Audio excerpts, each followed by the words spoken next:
Good morning, dear children. A very happy and prosperous new year to you and to your family members. I hope you all have enjoyed your winter vacations. Now, the time has come to again resume with our studies. So today, we are going to start with a new chapter of civics. And the name of the chapter is Market Around Us. Children, every now and then you all have gone to the market. What did you notice? You might have noticed different types of shops, retailers, retail shops, wholesale shops. What is the difference between these two shops? Then you have visited the malls, the normal shops. So today in our studies, in our class, we are going to study about the local shops, the retailers, the wholesale market, even the malls. What is the difference amongst all these different types of shops and the type of markets which we have around us? So let's start with the explanation. So children, I have just told you about the markets around us. Let's see what all markets are in our neighborhood. First of all, we'll try to make it more clear the concept of markets. We go to market to buy many things for our daily needs. We also go to different types of markets. So, we are going to tell you about some of those different kinds of markets. First, weekly markets. What does it mean? As the name suggests, weekly markets means markets which are there, or we should say, or I should say, which are organized weekly. Every week, the markets are is there.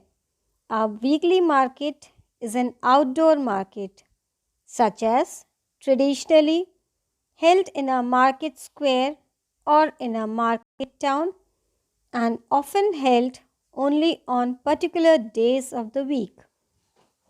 Very similar markets or bazaars can also be found in large enclosed spaces instead of on a street. Some traders, children, they travel the length and breadth of a market to attend markets, often traveling during the night or early hours, turning market squares and streets into vibrant, colorful places. So, children, at many markets, especially the smaller sites, each trader arrives to the market at an allotted time, and the build up is like clockwork. As one trader has set up and is ready to park similar poles on to build his stall up, all will be ready to open when the public arrive. So it is market which is held in the market square or in a market town or in the enclosed space or area instead of on a street or big shops.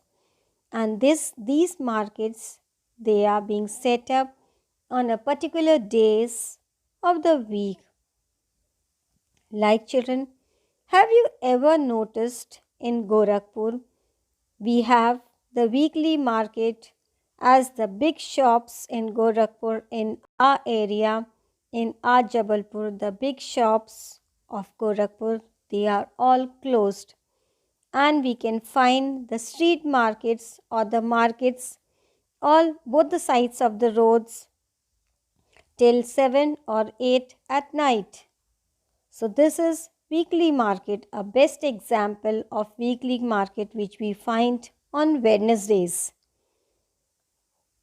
So these are the things which are there, or we can say which are being sold in the weekly markets.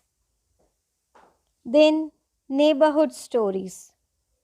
You might have observed in your colonies, in your streets, the small shop, the confectionery shop, or the grocery shops are there, which is the neighborhood shops or neighborhood stories. These are just the small shops which the people they open in their homes only.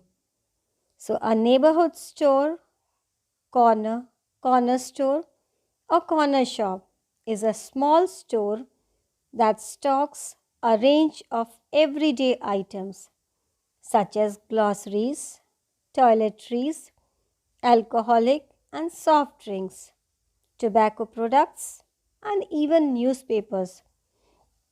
Such stores may also offer money order and wire transfer services. They differ from general stores and village shops in that they are not in a rural location and are used as a convenient supplement to larger stores. Making it more simpler is the neighborhood stores are there which are just opened in a small area or a small space, especially at homes. And here everyday items are being sold, and they are mostly found in the colonies or the streets or the houses or a small room of the house where these shops are being opened. This is a picture of a neighborhood stories. Today, in every colony, or we can say in every area, a small or one or two big shops, small shops are there for the people to make it more convenient for them to purchase their everyday commodities. Now, coming on to the big malls, small neighborhood shops to the big malls. I know children, each and every children is very much familiar with the malls. And we have in our place, in our Jabalpur, we have two malls, Samdariya Mall and the Big Bazaar. And everybody is very fond of shopping or purchasing things from these malls. So children, a shopping mall, shopping center, center shopping arcade, shopping precinct, or simply mall is one or more buildings forming a complex of shops representing merchandisers with interconnecting walkways enabling visitors to walk from unit to unit along with a parking area, a modern indoor version of the traditional marketplaces.